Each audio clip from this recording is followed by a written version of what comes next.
Começar aqui, gravar para começarmos oficialmente a nossa aula. Bom dia, morning everyone, welcome to Prática de Ensino de Língua Estrangeira. Sejam muito bem-vindos. Hoje, today is August 1st, 31 de agosto, é isso mesmo, né? Nossa, gente, último dia de agosto, hein? Meus queridos, sejam muito bem-vindos para mais uma das nossas aulas. Eu vou começar, então, compartilhando com vocês a minha tela e já digo, antes de iniciar a aula, que os textos foram disponibilizados para vocês. Eu não sei se vocês conseguiram fazer alguma leitura a tempo da aula ou não.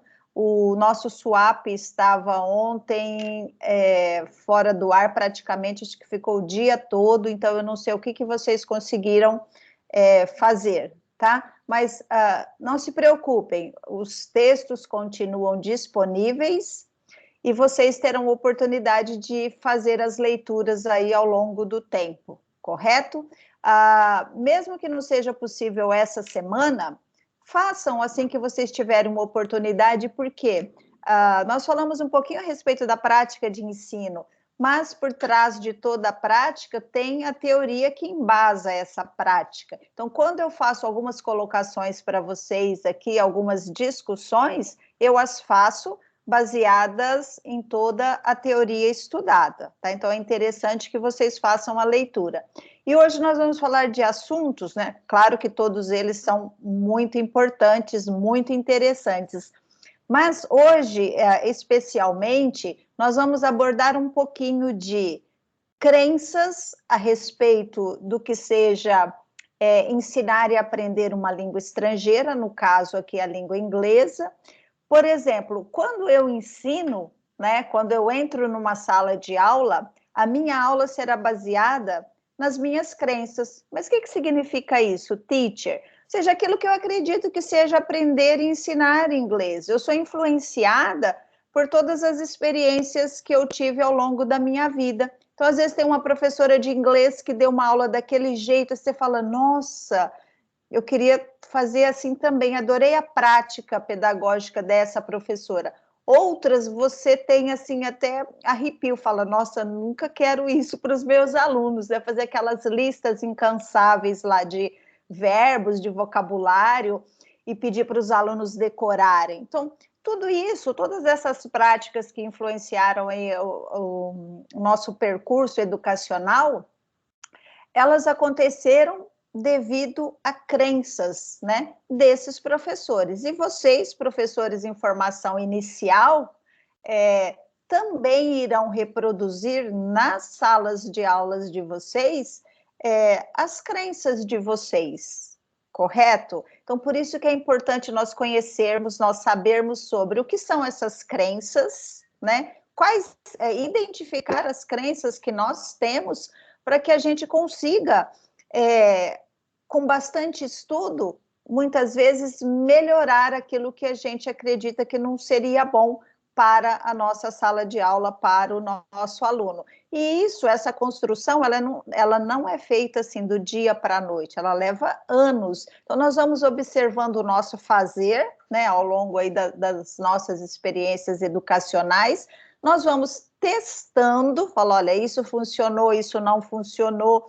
Então, vocês vão aplicar aí, seguindo as metodologias, as abordagens de ensino, o uso das tecnologias, o ensino presencial, o ensino remoto, e a gente vai juntando tudo isso para ser quem nós somos hoje, né, ou quem vocês serão no futuro como professores, tá? Informação sempre continuada. E quando a gente fala em crenças a respeito de ensino-aprendizagem de línguas, tem uma coisa muito importante que está atrelada a isso. Por exemplo, o dizer, o fazer e o avaliar. Então, o que significa isso? A minha prática pedagógica tem que ser coerente com os meus instrumentos de avaliação. E o que é avaliar? Perceberam? Então, eu não posso dar uma aula totalmente criativa, totalmente inovadora, usando aí N tecnologias, e no momento de eu avaliar o meu aluno, eu avaliar de uma maneira tradicional. Então, os instrumentos, as ferramentas de avaliação, elas precisam estar coerentes com o nosso dizer e com o nosso fazer em sala de aula. Pois bem, meus queridos, é a respeito disso que nós vamos falar na aula de hoje. Mas tem um probleminha, é muito assunto, vocês não acham? Então, nós vamos iniciar e, com certeza, uma parte desse assunto será dado em continuidade na nossa próxima aula, ok? Então, para iniciar, eu compartilho com vocês aí a minha tela, só um minutinho, por favor. E eu já começo aqui com os slides. Eu não vou nem mostrar lá no Moodle como é que está organizado novamente, porque depois vocês podem acessar aí tranquilamente. Conseguem visualizar aí o slide inicial, Pleo 4? Yes?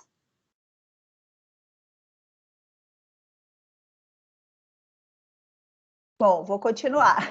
Professora, sim. Tá, obrigada.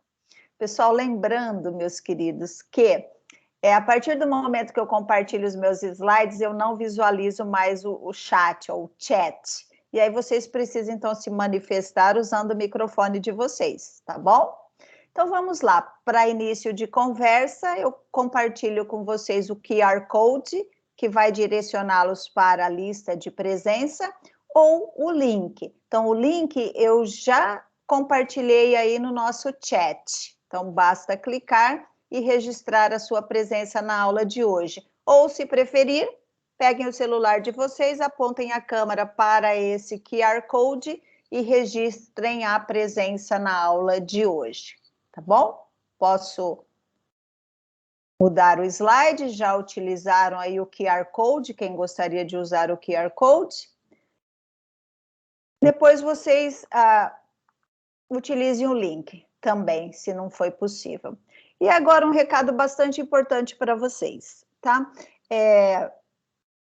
Nós estamos utilizando a plataforma Teams para as nossas aulas, tá? Mas é possível que nós tenhamos algum problema com a assinatura dessa plataforma para o Instituto Federal. E os vídeos das nossas aulas podem se perder aí no Teams, né? Porque o link que nós colocamos lá no Moodle, ele é um link que direciona vocês para a plataforma. Então, pode ser que esses vídeos aí não estejam mais disponíveis em algum tempo. Pode ser, tá? É possível, it's possible. Não tenho certeza, mas, né, vamos lá. Então, o que eu fiz? Eu criei o meu canal no YouTube para compartilhar todos os vídeos das aulas. Então, as aulas de prática de ensino, as aulas de tecnologias, as aulas de língua inglesa 2, as aulas de língua inglesa 1 para o ensino médio. Então, se vocês quiserem, Teacher Rosângela está falando sobre o uso das preposições lá para o pessoal do ensino médio, quero assistir a aula, então pode assistir, aí está o canal. Eu já compartilhei o link também no nosso chat, e aqui tem o QR Code que vai direcioná-los para o canal, tá? Então, o que eu pediria para vocês? Acessem, inscrevam-se no canal para vocês terem acesso a todos os vídeos, e toda vez que eu compartilho lá, que eu faço o upload de um vídeo, vocês já recebem informação, tá? Então, por favor, aumentem aí o número dos meus inscritos e facilitem a vida de vocês, tá bom? Então, mais uma novidade para vocês. Eu vou mostrar, deixa eu ver se... Espera aí. Estão visualizando o canal? Sim. Tá, então tá aqui, pessoal, olha, tem todos os vídeos já postados, pelo título aqui vocês sabem de quem é, aula 5 de língua inglesa, aula 7 de tecnologias, língua inglesa, etc. E aí vocês vão procurando até achar as aulas de vocês, tá bom? Então, só para...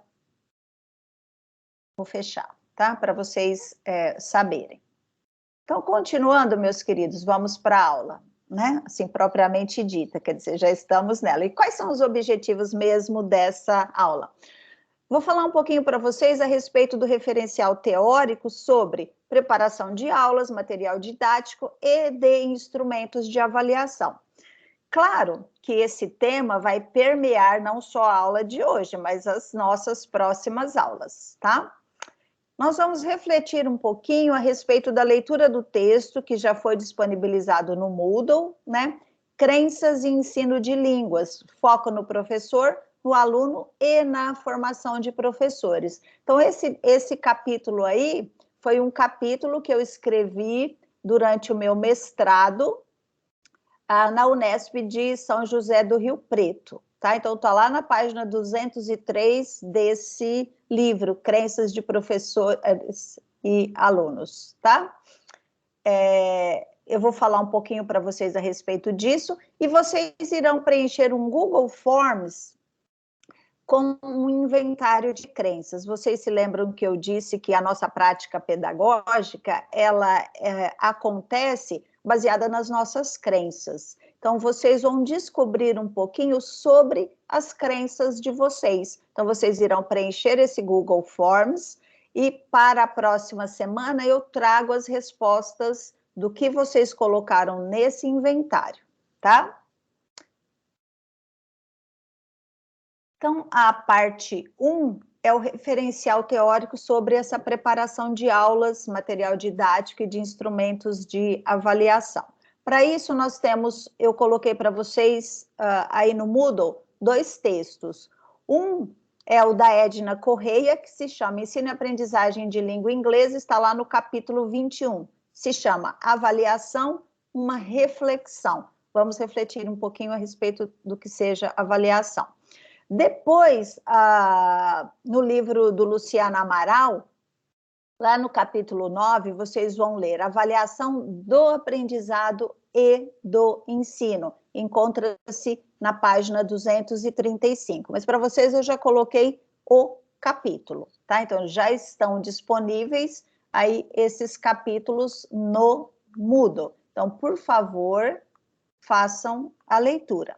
Então, para início de conversa, né, vamos iniciar pela avaliação. Depois nós passamos para as crenças e depois nós vamos fazer uma reflexão a respeito disso, de crenças, né, e do que é avaliar e se elas estão compatíveis, coerentes. A avaliação escolar hoje só faz sentido se tiver o intuito de buscar caminhos para a melhor aprendizagem. Então, isso é uma fala aqui da Jussara Hoffmann, uma das escritoras, pensadoras e defensoras aí da avaliação. Então, nós vamos descobrir um pouquinho mais sobre o que diz a respeito disso. Então, vejam, a avaliação escolar hoje só faz sentido se tiver o intuito de buscar caminhos para a melhor aprendizagem. Eu vou parar de compartilhar aqui um minutinho só, e eu queria ouvir de vocês. O que vocês acham a respeito disso, né? Desse excerto aí da Jussara Hoffmann? Quem gostaria de dizer algo a respeito disso? Pode ser baseado nas experiências de vocês. Lembrando, olha, segundo ela, a avaliação só faz sentido se tiver o intuito de buscar caminhos para a melhor aprendizagem. Quem gostaria de comentar? Tem alguém? Tchan! Bom, comento eu, então. Alejandra, pode falar, Alejandra. Eu nunca estou nas aulas, aí deixa eu falar então hoje, né? Obrigada. Eu concordo com ela, porque assim, pelo menos das minhas experiências, eu sempre tive avaliação, o intuito de comparar os alunos, talvez, e nunca tinha como melhorar, assim, o professor via que o aluno estava e nunca melhorava, se continuava daquele mesmo jeito, passava o aluno de ano e ele nunca melhorava, só passava por nota. Então, assim, eu sentia que a avaliação tinha esse intuito de, por exemplo, mostrar que um aluno era melhor que o outro, era mais para comparação mesmo. e nunca melhorava o ensino. Muito boa a sua contribuição, Alejandra, é verdade. Nós percebemos aí ao longo da nossa experiência que muitas avaliações, elas simplesmente classificam os alunos, né, conforme você disse, Alejandra. Então, quem tirou nota maior, quem é o melhor aluno, quem precisaria estudar mais. No entanto, isso não deveria ser o caráter principal da avaliação. Então, eu preciso avaliar primeiro para saber como é que estão os meus alunos, né? Então, eu posso fazer aí uma avaliação diagnóstica. Eu não vou falar todos os termos agora, tá? Porque vocês, inclusive, terão essa disciplina com o professor Jacó e já ouviram um pouquinho, ou irão ouvir com as professoras das matérias pedagógicas, né? Professora Marina, Michele, que também é o foco da disciplina delas. Mas a Vitória está até colocando aqui, olha, eu concordo com ela, eu acredito que a avaliação deveria ser uma forma de entender o que o aluno entendeu ou não, e não para apenas classificar, eu também concordo. Só que muitas vezes, o que acontece? Nós estamos, por exemplo, vamos pensar aí numa instituição privada de ensino, né? Que o professor tem que cumprir aquela apostila, e ao final ele tem que aplicar aquela prova que já vem pronta, né? Então, muitas vezes nós somos obrigados a reproduzir um sistema de ensino, e todas as nossas crenças a respeito do que seria o ensinar, o aprender e o avaliar, ficam submetidas a esse querer, né, daquele que nos contratou. Outras vezes, nas instituições públicas, que nós temos uma certa autonomia, também há cobranças de resultado, e aí o professor, naquela correria, naquela pressa, o que ele faz? Ele trabalhou todo o conteúdo e ao final ele aplica ali um instrumento de avaliação, ele corrige, ele dá as notas e ele não tem tempo de refletir a respeito disso. Primeiro porque as classes são numerosas, porque ele tem muitas classes e ele tem que corrigir e pensar, né?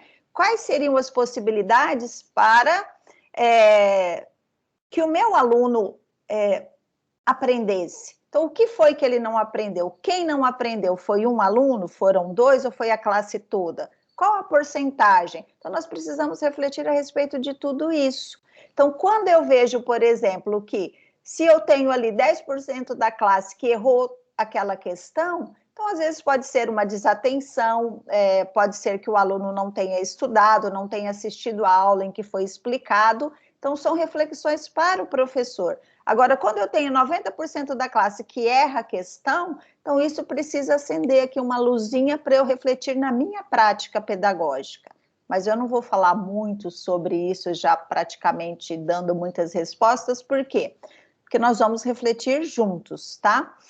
Aqui a Vitória está contribuindo conosco com a seguinte mensagem: olha, eu tinha uma professora que dizia que ela só dava prova porque a Secretaria da Educação exigia isso dela, como uma forma de documento, mas ela sempre pesava mais para atividades onde a gente falava sobre a matéria sem o nervosismo da prova. Sim, excelente.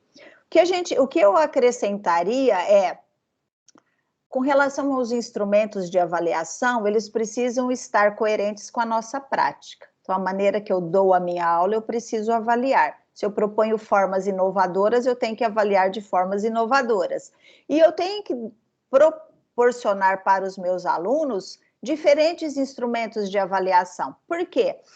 Por exemplo, pensando na língua inglesa, se eu trabalhei as 4 habilidades com os meus alunos, né? O ouvir, o falar, o ler e o escrever. Então, os meus instrumentos de avaliação precisam verificar se os alunos desenvolveram essas 4 habilidades.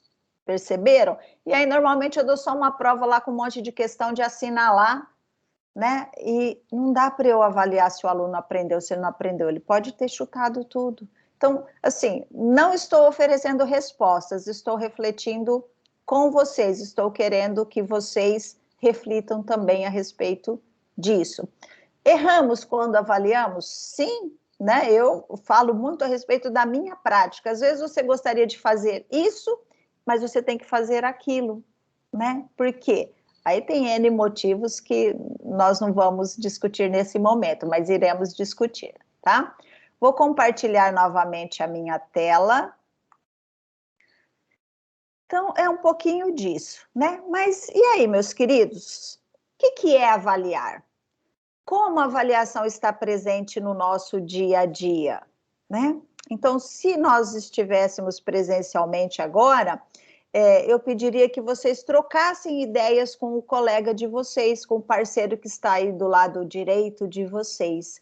O que é avaliar para vocês? E como a avaliação está presente no nosso dia a dia? Então, se vocês pensaram aí, nós somos avaliados constantemente. Então, por exemplo, abre aí o Instagram de vocês, né? Dá uma olhadinha. O que a gente faz? A gente avalia sempre os outros. Nossa, olha lá, a professora Rosana gravou um Reels aí. Ai, que ridícula! Perceberam? Nossa, que gorda! Nossa, que isso! Então, assim, em todos os momentos nós somos avaliados e nós avaliamos, né? E o que é avaliar? Então, o que é avaliar? Quais são os critérios que a gente segue para avaliar o outro? Ou não só a pessoa, mas tudo que existe aí ao nosso redor. Então, vamos pensar um pouquinho a respeito disso? Então, olha, para o senso comum, avaliar aparece como sinônimo de medida, de atribuição de um valor em forma de nota ou de conceito. Então, a gente pode avaliar aí, por exemplo, no nosso percurso acadêmico, um aluno de 0 a 10, antes ele era avaliado de 0 a 100, né? Eu posso avaliar com conceitos A, B, C, D, E, eu posso avaliar aí com conceitos de excelente, muito bom, bom, regular, ruim, aí depende da escola, depende do instrumento de avaliação, mas é sempre um sinônimo de medir, né? Então, quem que ficou ruim aí, quem está regular, quem é bom, e a gente vai taxando os alunos, né, os nossos alunos, como, não, esse é excelente, esse vai dar um ótimo professor, e às vezes a gente nos surpreende, né? Quantos exemplos nós temos aí de pessoas, né, de gênios que não eram bons alunos e que são gênios, perceberam? Então, a gente precisa ter muito cuidado com isso. Então, vamos refletir um pouquinho, meus queridos. Como estão definidos no seu curso? Então, no curso de letras, vamos pensar um pouquinho a respeito disso. Como estão definidos no seu curso o processo de avaliação da aprendizagem e os instrumentos de acompanhamento e de avaliação? E de que forma se verifica se as competências previstas, se elas foram efetivamente construídas? Ok? Então, como estão definidos no seu curso o processo de avaliação da aprendizagem e os instrumentos de acompanhamento e de avaliação? E de que forma se verifica se essas competências foram efetivamente construídas? Só um minutinho, eu vou copiar aqui. E agora nós faremos o seguinte, parando de compartilhar, eu vou colocá-los nos grupos, enquanto vocês, 4 grupos acho que são suficientes. As salas estão sendo criadas, só um minutinho, por favor. Então, nós temos 2 salas com 4 alunos, 2 salas com 3 alunos. Eu vou colocar aqui no nosso chat. Acho que ficaram grandes, espera só um minutinho.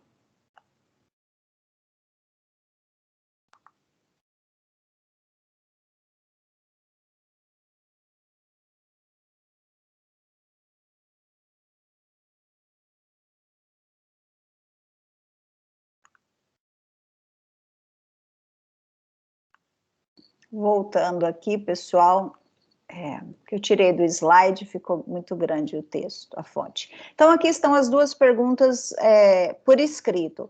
Nos grupos, eu vou dar início aos grupos, eu gostaria que vocês trocassem ideias entre vocês 4 ou 3, tá? Vocês terão aí 5 minutinhos apenas para falar a respeito disso, só discutir, não precisa anotar e não precisa um de vocês expor as ideias. Por enquanto, vocês guardem aí a reflexão, tá? Nós usaremos depois, num outro momento. Então, as salas estão sendo abertas e vocês terão 5 minutos a partir do momento em que iniciar as salas para falar a respeito dessas duas perguntas, tá?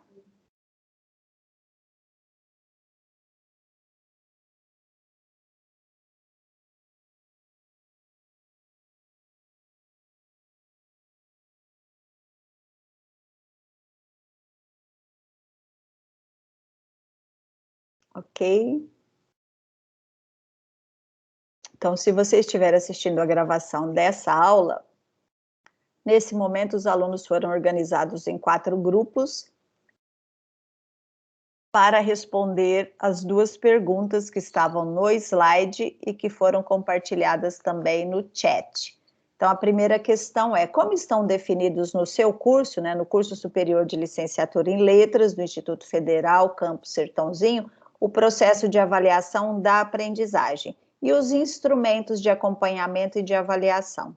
E uma segunda pergunta é: de que forma se verifica se as competências previstas, se elas foram efetivamente construídas? Os alunos terão 5 minutos para responder essas duas questões. Agora são 8 horas e 28 minutos. 8h33 aproximadamente eles retornam, tá? Então vamos aguardar um minutinho. Enquanto isso, eu compartilho os slides para vocês ficarem visualizando, tá? Só um minutinho.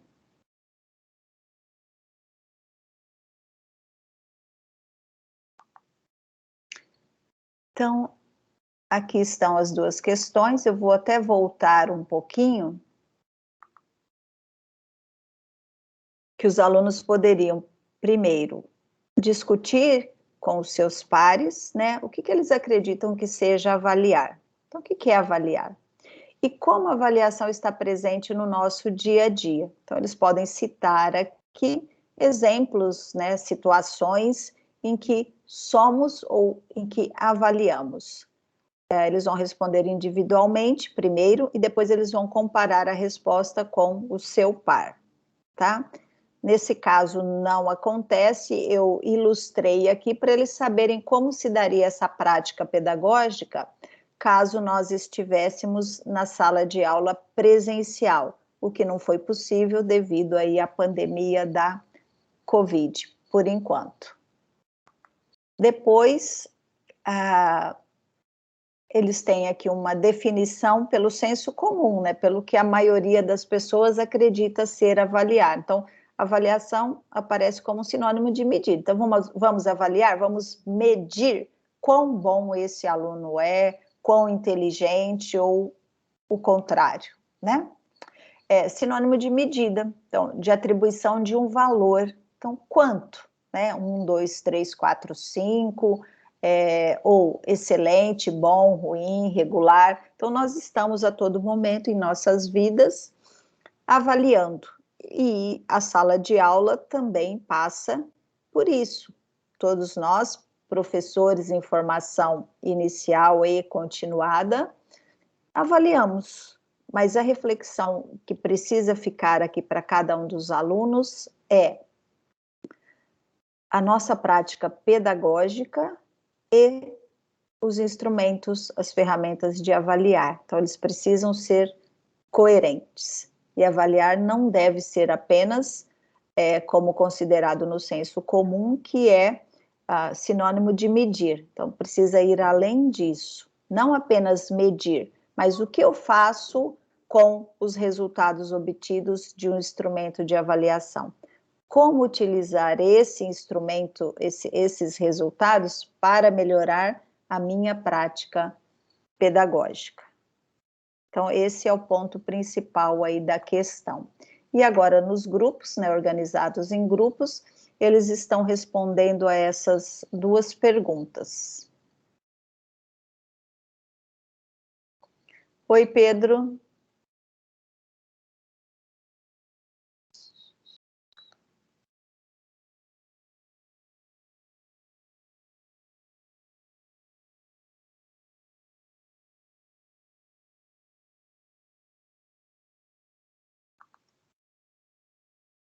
Pedro, eu estou colocando você no grupo 3, tá? Vamos ver se dá tempo. Bom dia. Foi.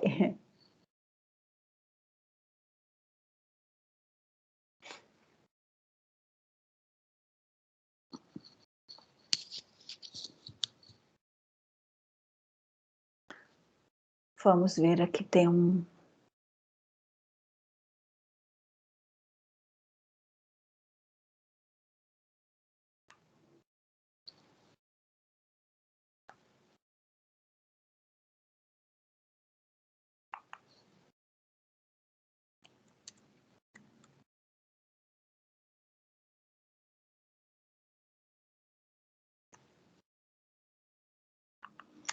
Pronto, eu vou fechar as salas, já se passaram aí os 5 minutos e retornamos.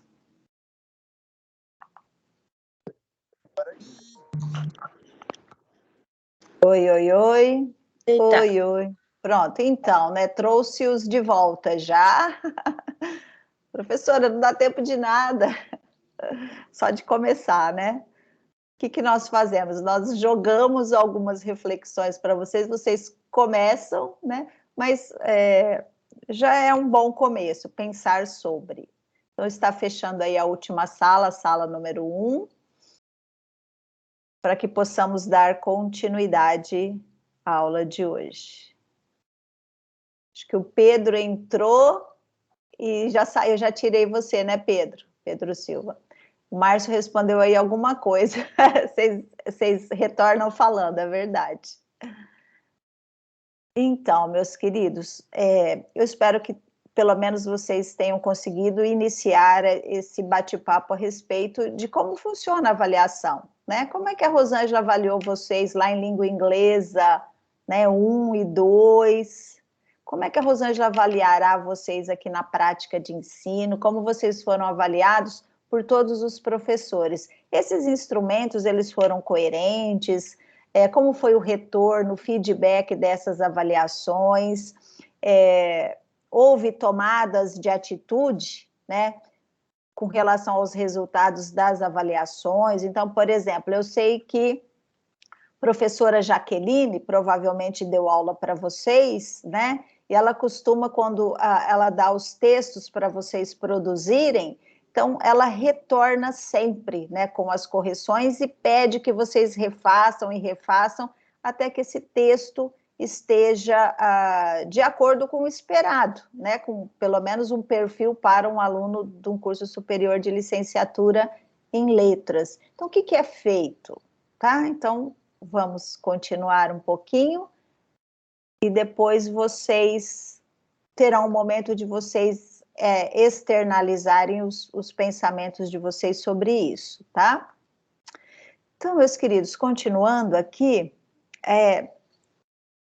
eu retirei esse excerto também de um excelente escritor, que é o Pedro Demo, e fala o seguinte a respeito de avaliação: o erro não é um corpo estranho, uma falha na aprendizagem.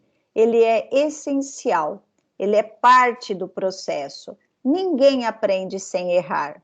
O homem tem uma estrutura cerebral ligada ao erro. É intrínseco ao saber pensar a capacidade de avaliar e refinar por acerto e erro, até chegar a uma aproximação final. Então, uma excelente definição aqui do Pedro Demo, que fala justamente a respeito do erro. O erro é uma característica importante para a gente melhorar, né? Por exemplo, eu fiz outro dia com o meu filho um brigadeiro de maracujá. Nunca tinha feito brigadeiro, assim, eu quase nunca fiz brigadeiro na minha vida. E ele queria fazer um de maracujá, sem o chocolate, né? E aí nós fizemos, e tem que dar o ponto do brigadeiro. Então, nós achamos que o ponto estava certo, né? Para quem nunca tinha feito brigadeiro, é difícil você saber qual que é o ponto mesmo. E aí, assim, ficou uma delícia, mas ele não ficou no ponto, sabe, da gente fazer as bolinhas lá. Então, nós deixamos bastante na geladeira até o outro dia, aí deu uma endurecida, nós fizemos as bolinhas, colocamos lá num pratinho, só que a hora que você vai pegar o brigadeiro, ele tá grudado. Então, na verdade, acabou um brigadeiro de colher, porque a gente tinha que raspar a colher lá no prato e pegar as bolinhas. O que significa isso? A próxima vez que nós formos fazer um brigadeiro, ele ou eu ou nós juntos, a gente vai estar prestando mais atenção ao ponto do brigadeiro. Ó, aquele jeito lá ficou meio mole, então a gente tem que deixar mais um pouquinho. E você vai experimentando, né? Assim, você vai vivenciando e você vai aprendendo. É claro que é uma ilustração, assim, caseira, né? De acerto e erro, mas é assim que funciona. Então, a primeira vez que você faz aí um bolo, às vezes você pode errar, né? E onde é que estava o erro? Por que o bolo ficou dessa maneira? Então, eu tenho que pensar, o que foi que eu fiz? Onde foi que eu errei? Aí eu retomo a receita, dou uma olhadinha nessa receita para ver se eu não pulei nenhuma etapa, se eu fiz tudo certinho, se eu não esqueci do fermento. E assim é, né? Na nossa vida, no nosso dia a dia, a gente vai aprendendo com os erros, né? Falando, nossa, eu não devia ter feito isso, eu falei assim, respondi assim para o aluno, eu poderia ter respondido de outra maneira. Então, assim, reconhecer que a gente erra e tentar com o erro melhorar. Então, assim também acontece no processo de avaliação. Então, quando o aluno erra, você tem que mostrar para ele onde foi que ele errou, se ele não conseguiu visualizar isso. Eu não posso simplesmente colocar lá com caneta vermelha ou verde, ou que cor que seja, um X que ele errou, né, ou escrever em cima. Então, eu posso até fazer umas anotações, mas eu preciso dizer para os alunos onde foi que eles erraram. E se eu não quero, às vezes, eu não devo, né, muitas vezes, ou nenhuma vez, expor o meu aluno ao ridículo quando ele erra. Então, eu posso pegar os erros da classe, então, suponhamos que a aula seja de língua inglesa, quase todo mundo errou preposição, a diferença entre at e in. Então, se eu percebi isso, eu falo, olha, gente, na avaliação, muitos de vocês erraram. Então, eu entrego a avaliação para o meu aluno, eu deixo ele com a avaliação aí na mão, e vou colocando na lousa os erros, e peço que eles verifiquem na avaliação deles se isso aconteceu ou não. Então, dessa maneira, eu não estou expondo nenhum aluno, tá? E faço as observações, mas são considerações, tá? Para refletir. E falando em avaliação, né? Avaliar exige entender as habilidades individuais, né? Então, ó, observem aqui essa charge, olha, para uma seleção justa, todos farão o mesmo exame, escalar aquela árvore.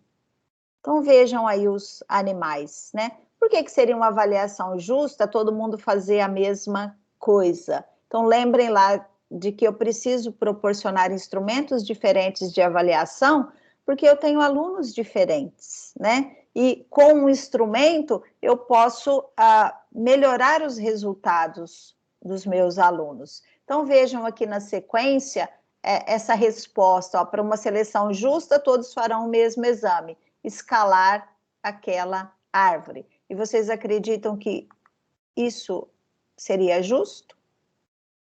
Quem vai sair ganhando aqui no escalar aquela árvore? Então, olha, veja o peixinho. Com certeza o peixe não vai conseguir, porque se ele sair aqui do aquário, ele vai morrer. Então, quem vai conseguir, né? É justo para quem? Então, vamos pensar a respeito disso, porque nós precisamos considerar as habilidades individuais. Então, se o meu aluno não consegue demonstrar por meio de um texto dissertativo, eu posso pedir que ele seja avaliado aí por meio da criação de um vídeo sobre o assunto, de uma pesquisa, de uma explicação. Então, vamos refletir a respeito disso, tá? E agora, deixa eu só parar de compartilhar aqui um minutinho.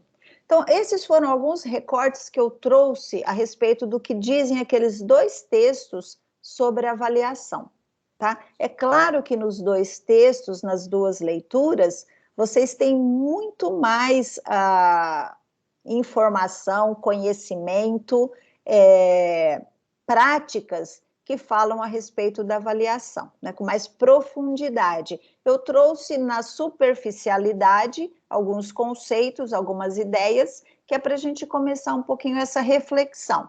Mas, Rosângela, nós vamos aprofundar isso? Sim, vocês têm uma disciplina que vai tratar só de avaliação, tá? Então, no último semestre. Mas nós vamos falando sobre isso ao longo do tempo. Nós vamos falar sobre isso quando vocês forem, por exemplo, avaliar aí um livro didático de língua inglesa, tá? Vamos aplicar esses conceitos de diferentes instrumentos. Agora eu vou dar início ao inventário de crenças, para que nós possamos iniciar o tema aí, crenças de professores e alunos a respeito do que seja ensinar e aprender inglês. Então, seria uma comparação, né, um estudo comparativo aí entre as crenças, o dizer e o fazer, e o avaliar de uma professora de inglês, tá? Então, para continuar,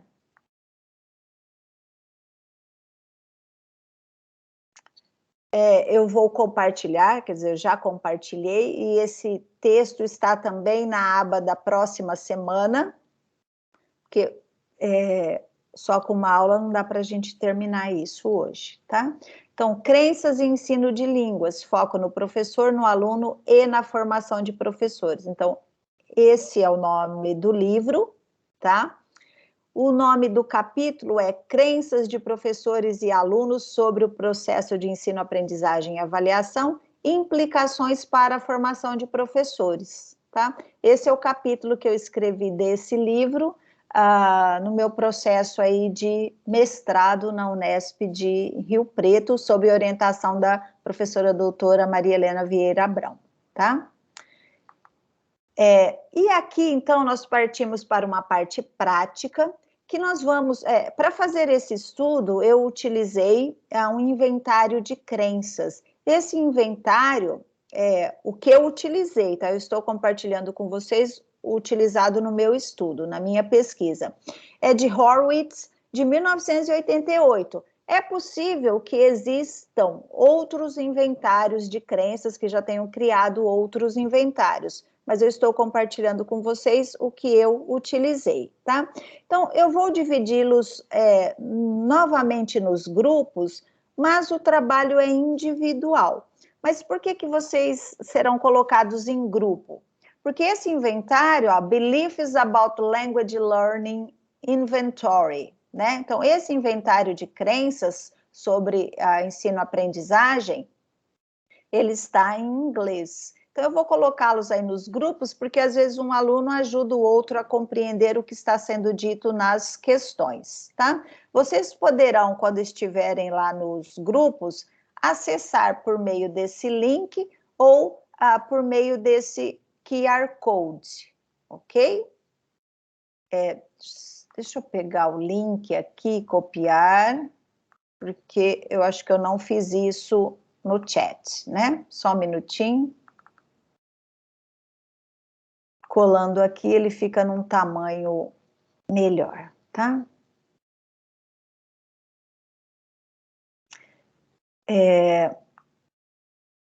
Se alguém for responder pelo celular, eu pediria que já apontasse a câmera do celular para esse QR Code. Se vocês forem responder pelo link, então eu compartilho no chat em alguns minutos. Vocês vão responder, são 32 questões, mas são questões rápidas, tá? Deixa eu só voltar, peraí.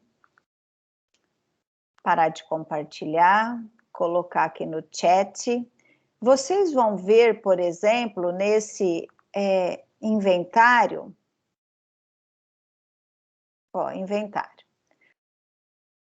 Eu vou abrir aqui o meu, só para explicar algumas palavras que estarão presentes, tá?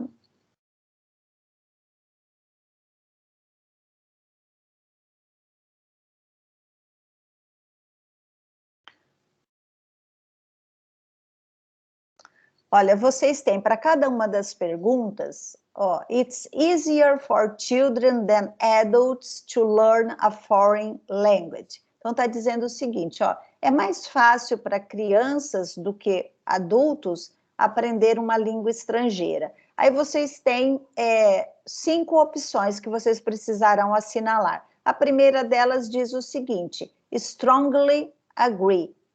O que significa? Concordo plenamente, concordo totalmente com isso, tá? Agree, que significa eu concordo. Neither agree nor disagree.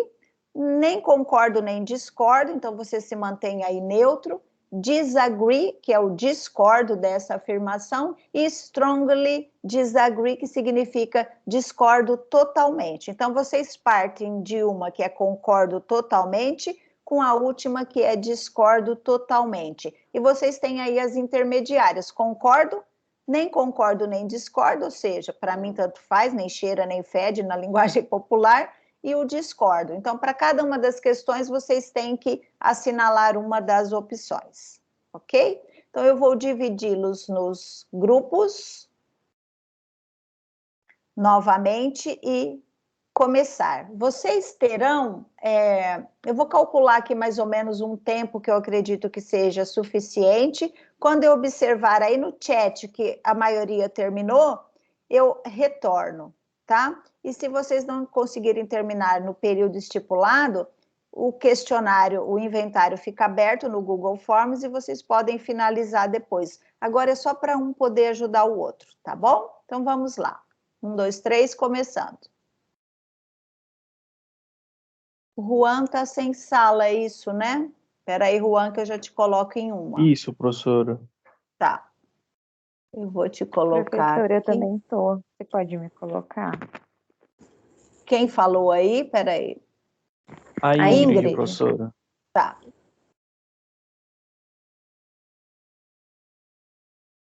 Só um minutinho. Começou a abrir as salas, eu preciso esperar elas abrirem para eu poder inserir, tá? Vocês, só um minutinho.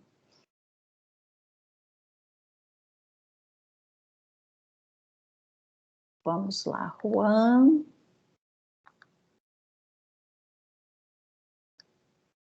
Juan, você foi para a sala 4, tá? Vamos ver a Ingrid.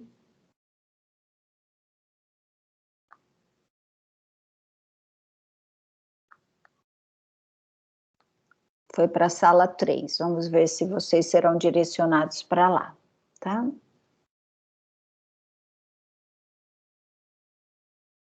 Pronto.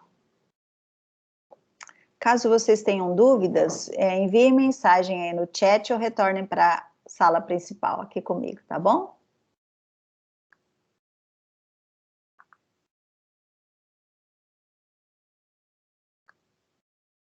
Vamos ver se tem alguma coisa aqui no chat.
Então, pessoal, os alunos estão reunidos, respondendo aí ao inventário de crenças, tá?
Pessoal, então vamos lá, eu vou abrir aqui o inventário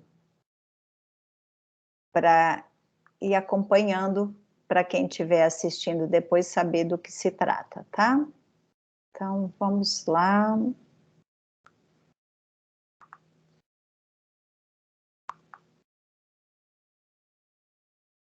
Eu vou mostrando aqui o inventário de crenças. Então, primeiro, crenças sobre ensino-aprendizagem de línguas, né?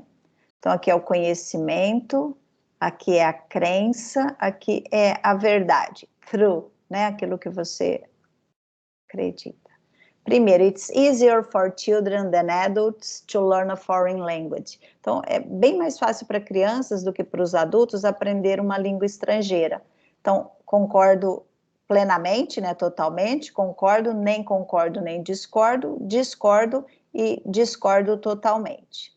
A número 2, some people are born with a special ability which helps them learn a foreign language. Algumas pessoas nascem com uma habilidade especial que os ajuda a aprender uma língua estrangeira. Então, aqui nesse caso, é você acreditar que as pessoas nascem, né, com esse dom, então elas aprendem língua porque elas nasceram com esse dom. E cada um assina aí se concorda ou discorda. 3, some languages are easier to learn than others. Algumas línguas são mais fáceis que outras, né, para aprender. Você concorda com isso? Discorda? Tanto faz? O que você acha? Tá? Number 4. The language I'm trying to learn is. Então, olha, a língua que eu estou tentando aprender é, no nosso caso, do nosso curso, é o inglês, tá bom? Então, é very difficult, muito difícil. Difficult, medium difficulty, dificuldade média. Easy or very easy, fácil ou muito fácil. Assinale o que você considera.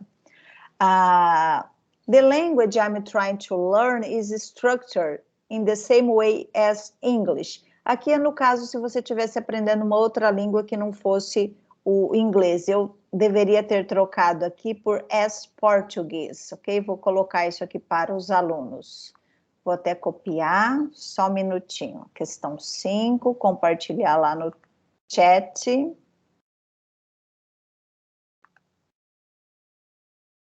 Só um minuto.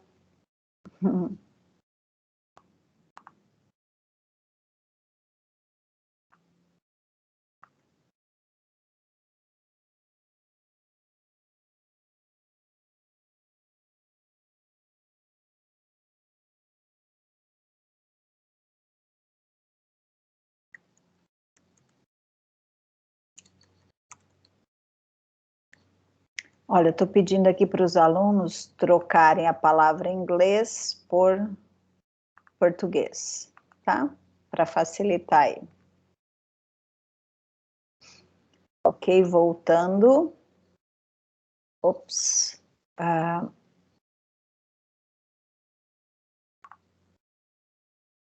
Deixa eu achar aqui meu inventário. Aqui. Number 6. I believe that I will ultimately learn to speak this language very well. Eu acredito que eu irei aprender essa língua muito bem, tá? 7. It's important to speak a foreign language with an excellent accent. Então, é importante falar uma língua estrangeira com um sotaque, né, excelente, ou seja, com a pronúncia excelente. It's necessary to know the foreign culture in order to speak the foreign language. Então, é necessário conhecer a cultura estrangeira, né, a cultura do país dessa língua, para que você consiga falar a língua estrangeira. Então, para falar a língua, eu preciso saber a cultura. E aí, você concorda, discorda, mais ou menos?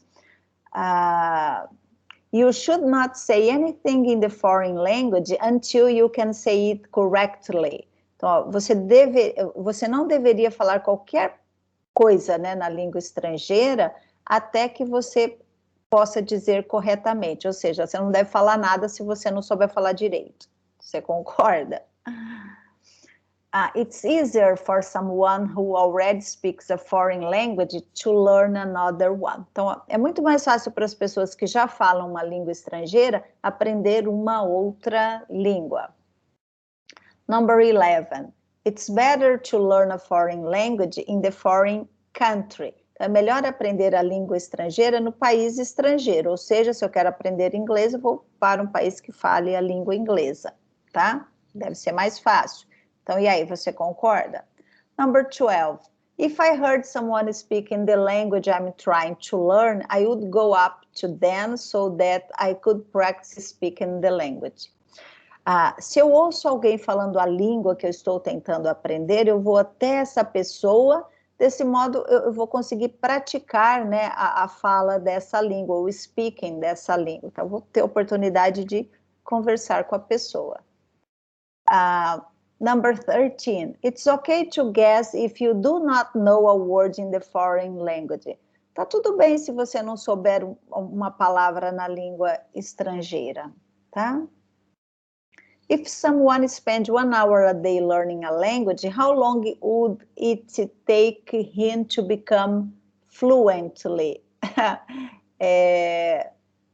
Aqui eu acredito que sejam outras respostas e eu coloquei as alternativas incorretas, tá? Então, ó, se alguém gasta 1 hora por dia aprendendo uma língua, quanto tempo levaria para essa pessoa se tornar fluente? Tá? Eu vou checar essa questão número 14 no inventário e vou trocar aqui com os alunos. 14 está errada. 15. I have a foreign language aptitude. Eu tenho aptidão, né, para a língua estrangeira. Learning a foreign language, mostly a matter of learning many new vocabulary words. Então, aprender uma nova língua está relacionado com a questão de aprender novo vocabulário, novas palavras. It's important to repeat and practice often. É importante repetir e praticar com frequência. I feel self-conscious speaking the foreign language in front of other people. eu me sinto confiante, né, em falar essa língua estrangeira na frente de outras pessoas. If you are allowed to make mistakes in the beginning, it will be hard to get rid of them later on.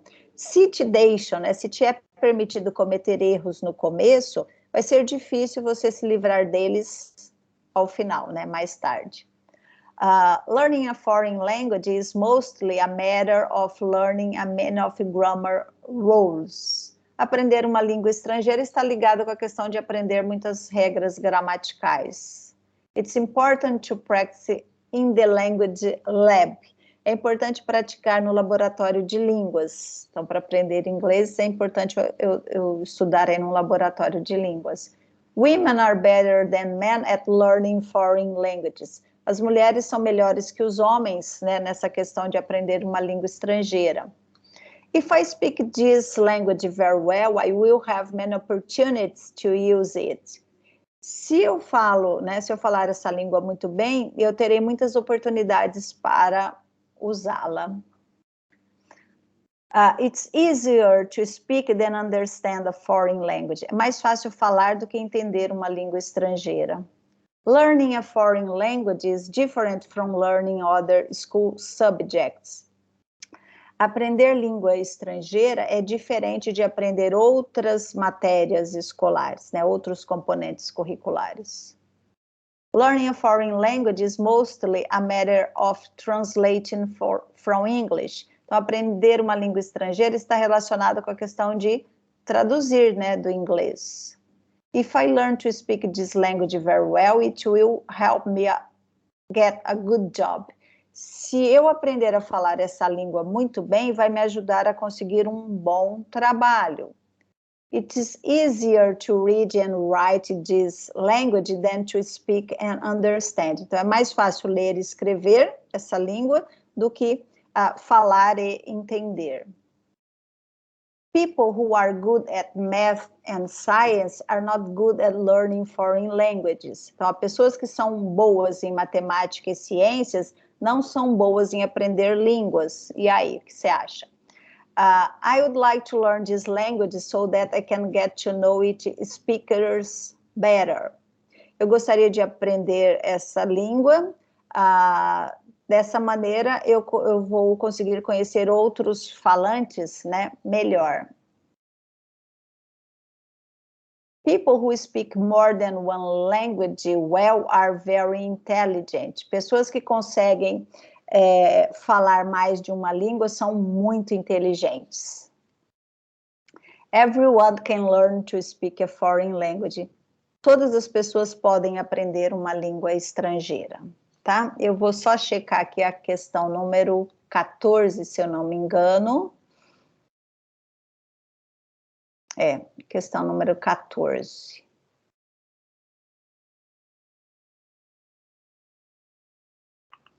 Deixa eu checar as horas aqui, 9h05.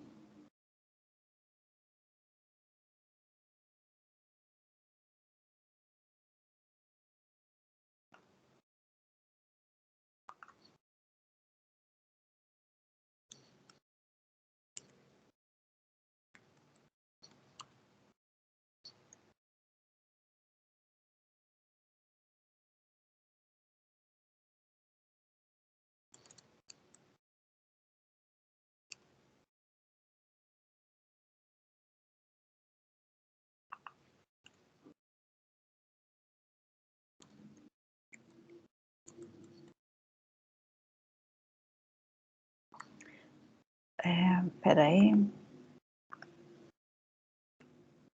Então, eu estou colocando aqui para os alunos no chat que a questão 14 apresenta alternativas incorretas para a pergunta e que eles não precisam respondê-la, tá? Enquanto isso, eu vou procurar aqui.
Estou fazendo a correção enquanto isso no formulário, tá? Só um minutinho.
Bom, vejamos aqui, são 9h09. O tempo hoje está corrido. Vamos escolher a luz aqui, que a luz ficou escura. Ok. Vou dar uma olhadinha em como os alunos estão no chat.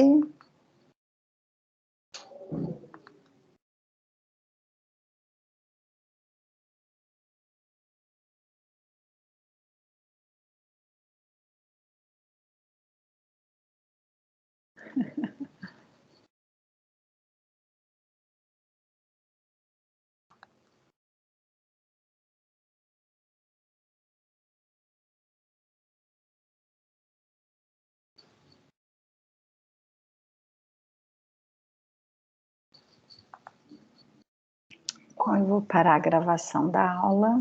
Espera aí.